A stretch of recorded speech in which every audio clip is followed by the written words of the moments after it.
Hello, everyone, and welcome to another All the Talk, All the Sports podcast. I'm your host, Gary Wenzel, and today I will be covering groundbreaking news in college football that has been announced a couple days ago. I'm sorry I'm so late to this. I had an episode all ready to publish. Then I had some video editing software problems, so we're coming back at you today.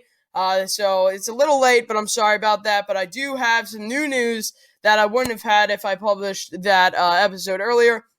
So let's start off with that new news.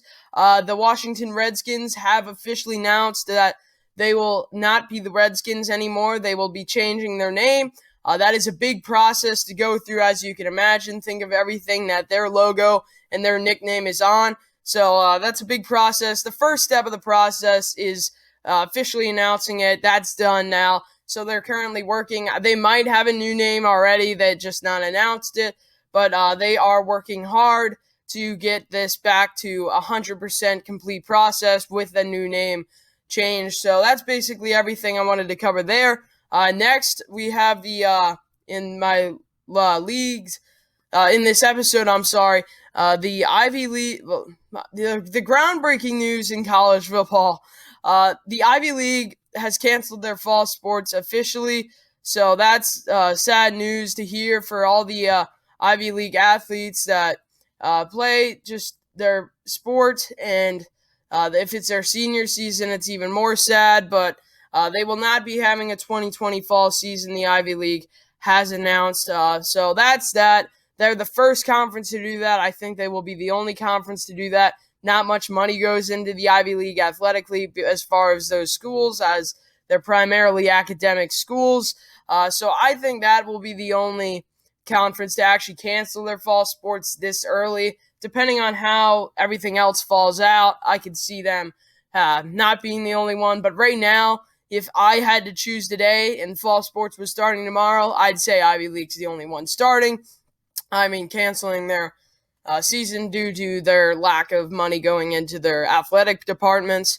So next, I have some news. The Big Ten announced a couple days ago that they will be playing an in-conference schedule only. All the out-of-conference schedule games will be dismantled. They will not be played. Looking forward as a big Buckeyes fan myself at Ohio State. Looking forward to the Ohio State-Oregon game that will not be played officially. The Pac-12 has announced that they will not be playing they will not be playing any out-of-conference teams either. They will be playing an in-conference schedule as well. Oregon is in the Pac-12 as well, so that game is definitely out of question. It's just sad to hear because when you look at it this way, I don't know, are they going to play their 8 conference games that were originally scheduled? Are they going to add 4 more? If they add 4 more, they're better games because they're the same size schools with basically the same size enrollment and the same amount of talent. It would be better games, and I'd love to see that, but it is sad because I do look forward to a lot of those out-of-conference games, and it gives the Power 5 teams, like these conferences that I am reading off now, a chance to get loose for their conference schedules. Unless vice versa, them just jumping into a big conference game, but if, for example, Ohio State would play Bowling Green, it's just a warm-up game compared to what they have for the rest of the season coming up. The SEC had no comment on what they were going to do because I really respect this decision. Same with the Big 12. They had no comment as well. Wait and see how it goes. You have these three sports league subjects. There's test subjects: the MLB, the NBA, and the NHL. If they go well, then yeah, just play your regular out-of-conference season and your out-of-conference schedule and your in-conference schedule to make a total of 12 games. I respect that a lot. I know the SEC has usually plays a lot of out-of-conference games later in the season. Well, they have 1 week where they always play an out-of-conference team later in the season. So I really respect those decisions. Like I said, those 3 major league teams that are going to be playing their test subjects, see how it goes. If it goes well, play your normal season. If it doesn't, perhaps you even cancel the whole college football season. You'd hate to see that happen, But so that's going to be it for my free recording. So I'm just going to have to pause. I apologize for that cut off there. I get 5 free minutes of filming, so I'm just going to start a new one and then just combine them in the same video. So it's going to sound a little choppy there. But anyways, back to what I was saying. I really respect the decision because you'd hate to see the whole season canceled, considering this could die down eventually.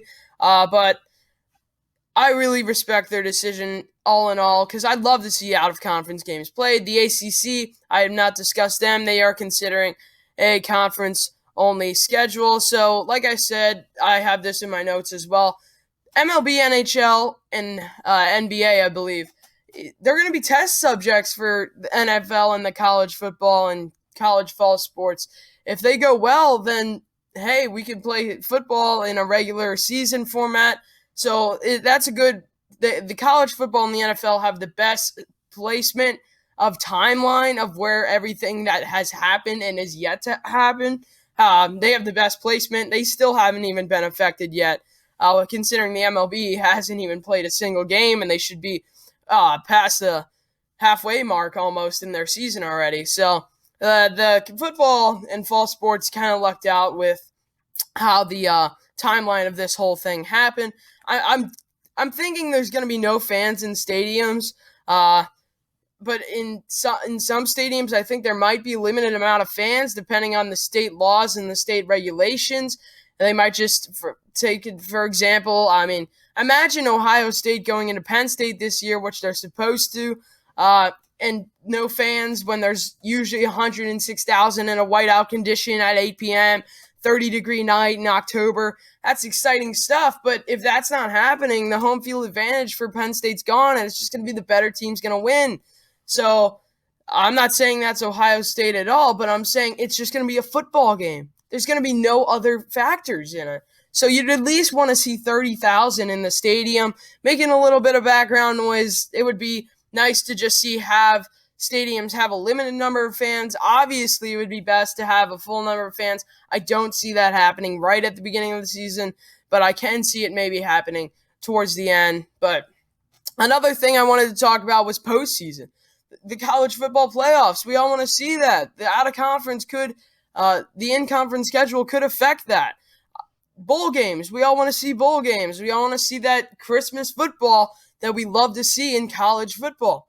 But who knows how that's going to go. I think things might die down by then, and we might have a postseason, and I'd be really excited for that because that is the most hype part of the season. So I'm really hoping postseason goes well, and it's just normal postseason bowl games and college football playoffs as obviously as well. And the last thing I wanted to cover was all these group of 5 conferences in the FBS.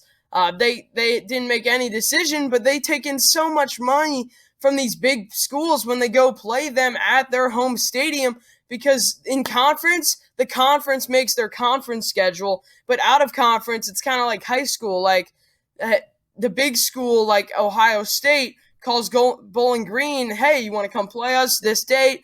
We'll pay you this amount of money. Sometimes they even get like upwards of $500,000, close to $1 million to come play a big school. So that hurts the mid-majors financially in the Group of 5 conference. So that's sad news to hear as well. Hopefully they can survive through this because they don't get paid to play their in-conference schedules, but they do get paid to go out of conference and go to a bigger school. So hopefully the mid-majors can survive from this because sometimes, honestly, Group of 5 football is so much fun to watch. Like the American Conference, I love watching that. Mountain West, all those other good conferences that are there. So that wraps up our discussing the groundbreaking information and news that college football has released. I'm really hoping for a normal college football season, as I'm sure all of you are, and NFL season. So that'll sign off for us. Thank you so much. I'm going to get back into the MLB episodes probably tomorrow or later tonight. So thank you all so much for listening. Have a great day.